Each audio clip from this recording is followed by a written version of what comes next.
Well, did you guys know that Bosch has outdoor power tools now? They've got a new string trimmer and a blower, particularly paired with this new Expert line of 18-volt batteries. Pretty powerful. I only have one of these batteries, and it's actually keeping 3 tools going for me. I guess that speaks pretty well to the runtime. The other one I use it with is a 1/2-inch impact wrench, so I'll likely add other batteries in the future, but of course you can use it with the regular 18-volt batteries from Bosch, but these things just have the size and the runtime you're after for the higher demand tools like these. It's a 8 ampere hour battery and it does pretty good. You know, I've had other cordless string trimmers before and they do work, but they just don't feel like the heaviest duty thing in the world. These, on the other hand, are longer and they have more of the look of a gas powered tool, but without the weight. I mean, look at this. 2 fingers, I can easily lift this thing, and to me personally, ergonomics of a tool are super important, and this one does feel well balanced. I'll get you a model number on this one, and then let's take it out to the pond with the long grass and see how this one rips. But then I really want to know your opinion on what cordless tool is missing from Bosch's lineup. For me, it's glaring. I want to see if it's the same as yours. And this one's the GRT18V-40. It's a 16-inch string trimmer.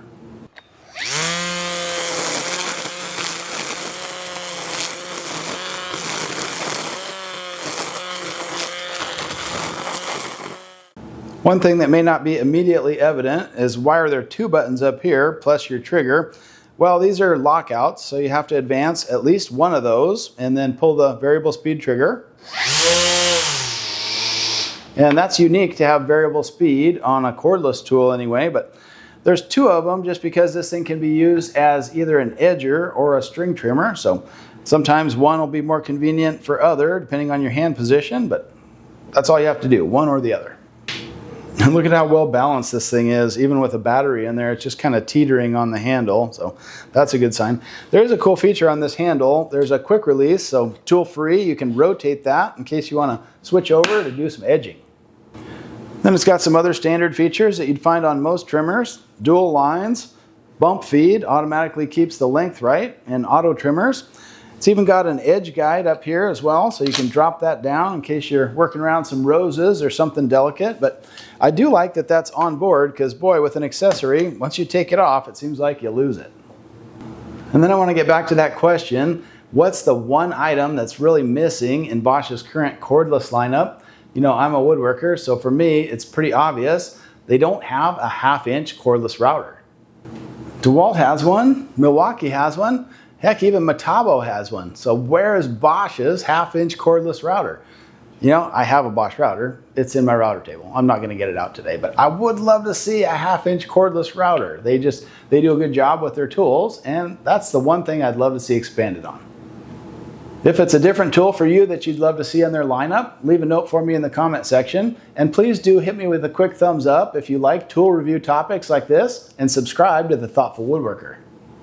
I also wanted to upgrade my blower. You know, I had this little unit and it did okay for cleaning off the front porch or something, but the problem I was having is I get these fir cones in the yard, and even though I bagged the lawn, you know, it wasn't powerful enough to pick those up. So I picked up this one and it's got hurricane force wind. I think it's 137 miles an hour. It really moves the air.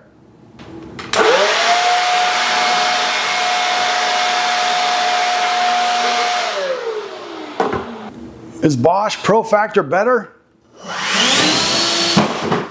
Yeah, a little bit. That came really close to knocking the camera over.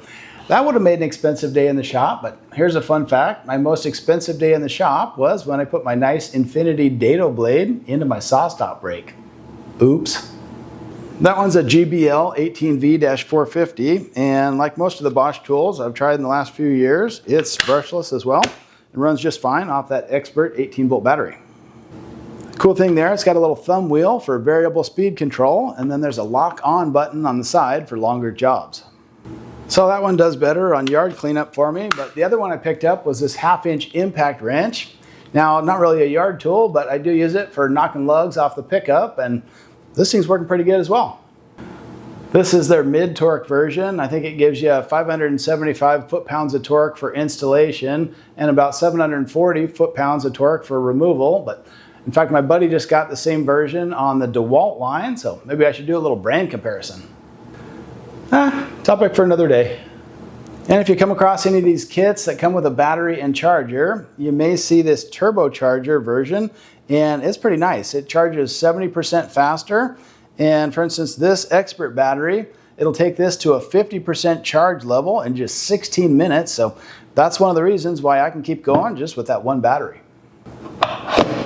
Have a glass of lemonade, and we should be in business. So if you're that last neighbor still using a gas-powered string trimmer and you think you can do better, check out these Profactor tools from Bosch. I'll put some links down in the description if you want to check them out.